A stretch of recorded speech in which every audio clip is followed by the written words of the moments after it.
today we are going to give you a glimpse of two shows. The show which happens in Nehru Planetarium, we'll catch the 6 p.m. one, and the Light and Sound show which happens in the Pradhan Mantri Sangrahalaya at 6:30. Both the buildings are adjacent to each other. Nehru Planetarium is right across the Pradhan Mantri Sangrahalaya. In fact, there's a common entrance from here. So it's pretty convenient to catch both the shows back to back for visitors as well as all the people residing in Delhi. Nehru Planetarium. Wow, Tejas.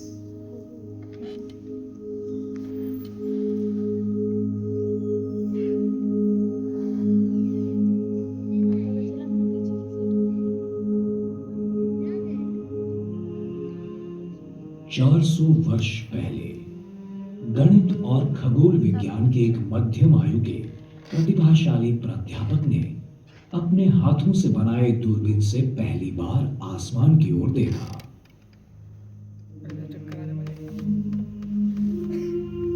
रात के उस आसमान को देखकर सभी लोगों की तरह गैलीलियो गैलीली ने भी आश्चर्य जताया।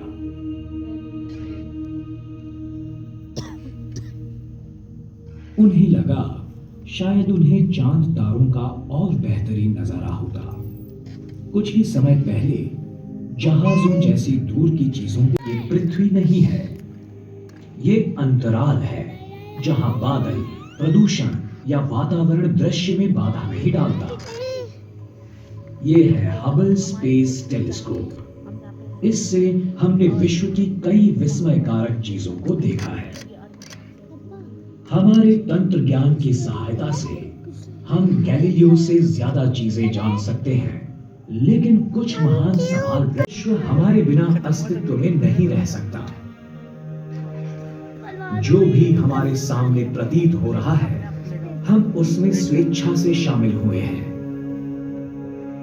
हम इस असाधारण पैमाने के विश्व के छोटे से भागीदार हैं। बड़ी अजीब बात है कि इस विश्व ने हमें हिस्सेदार बनाया है। प्रजातीय तौर पर हमारा भविष्य विश्व की होने वाली उत्क्रांति पर निर्भर है। टिकट के पैसे दिए हमने।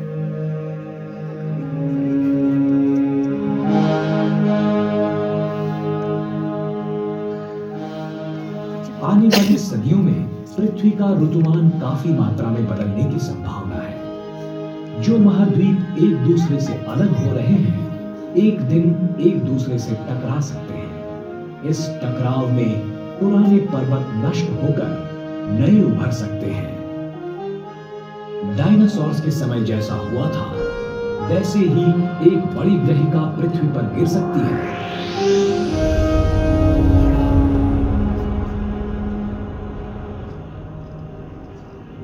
कुछ नजदीकी तारों का नाश होगा तो कुछ नए तारे जन्म ले सकते हैं।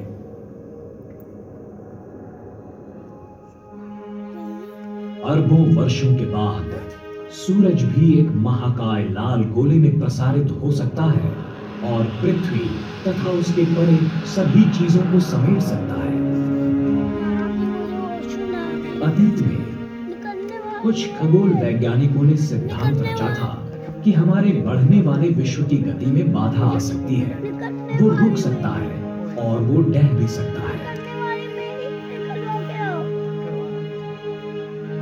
पर इस सिद्धांत पर भी सवाल उठाए जा सकते हैं और इसका कारण है खगोल वैज्ञानिकों की हाल ही में लगाई डार्क ऊर्जा या डार्क मैटर की खोज।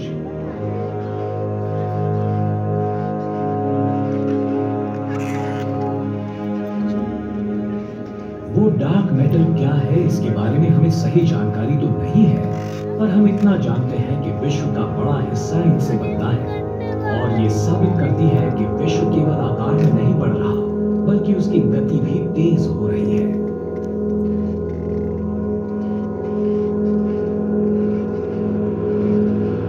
सैनिक श्रेष्ठता के कारण कोई भी राज्य उनसे प्रतिरोध करने की हिम्मत नहीं जुटा पाता था।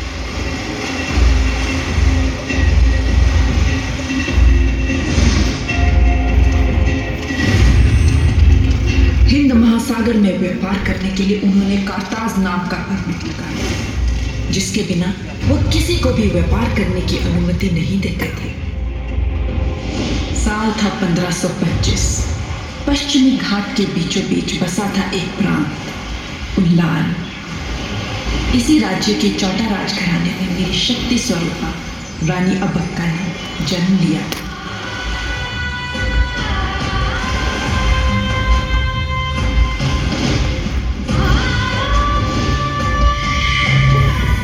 करीबी बंदरगाह मैंगलोर और अरब के देशों में व्यापार कई सालों से फल फूल रहा था।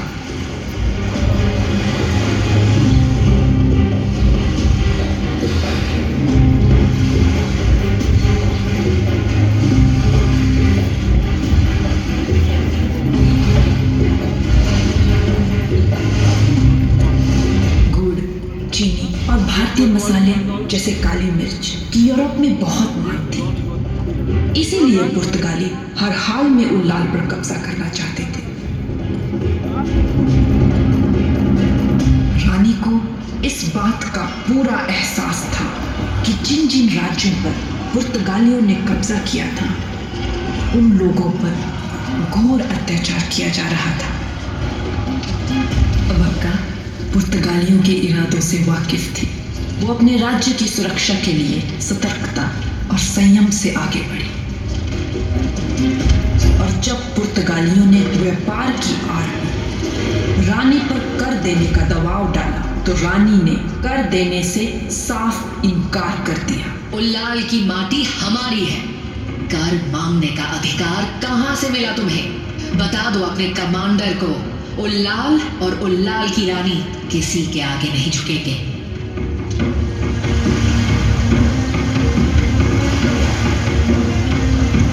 रानी ने उल्लाल में मसालों की खेती और निर्यात को बढ़ाना शुरू किया।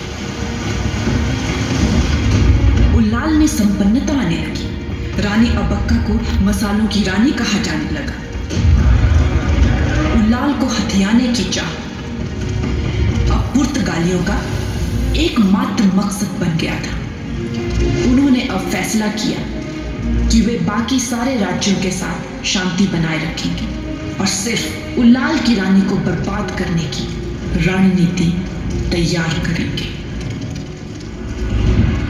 रानी के लिए ये सिर्फ अपने राज्य का व्यापार बचाने की लड़ाई नहीं थी।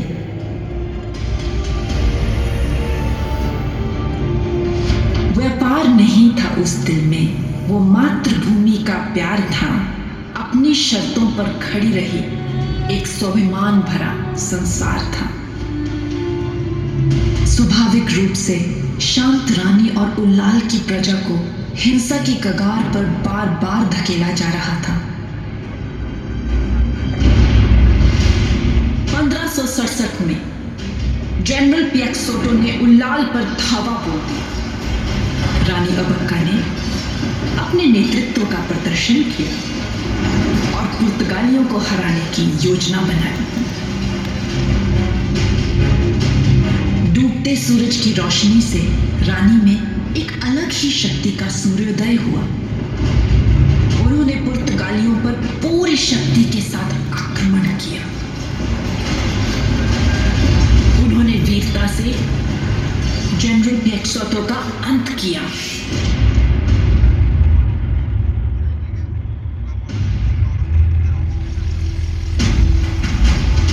पुर्तगाली सैनिकों का पीछा करते हुए रानी ने एडमिरल मैस्करेनहास को भी मार गिराया। वीर रानी ने 70 पुर्तगाली सैनिकों को बंदी बना लिया।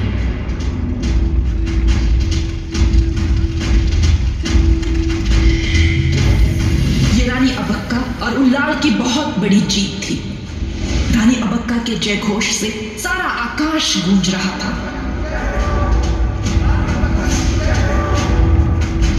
अपनी हार से तिलमिलाते हुए पुर्तगाली जब शक्ति का सामना नहीं कर पाए, तो उन्होंने कुटिलता का सहारा लिया। 1581 की सुबह थी। सर्वस्व न्यौछावर कर अंग्रेजों को अपनी मातृभूमि पर कब्जा करने से रोकती रही, जिस बहादुर रानी का नाम था बेगम हजरत महल।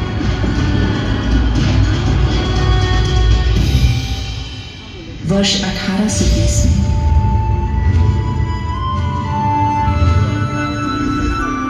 एक साधारण से परिवार में जन्मी हजरत महल, नाम था उमराव।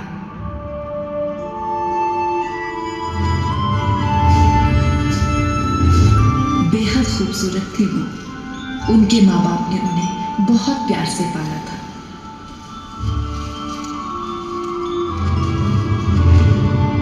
परंतु 14 साल की कच्ची उम्र में उमराव ने अपने माँ बाप को महामारी में खो दिया। इस अकेलेपन ने उन्हें मजबूत बनाया और विपत्तियों से जूझने की शक्ति दी।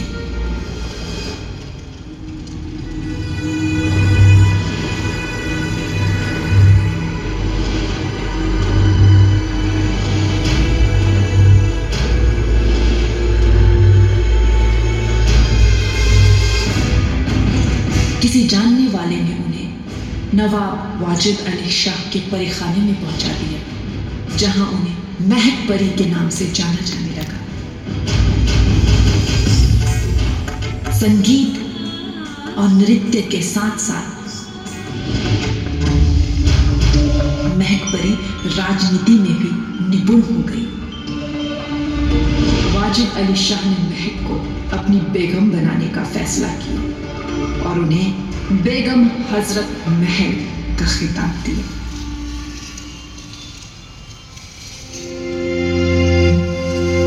वाजिद अली शाह और महक परी की एक संतान हुई जिसका नाम बिरजिस कदर रखा गया। बेगम हजरत महल की जिंदगी का एक नया पड़ाव शुरू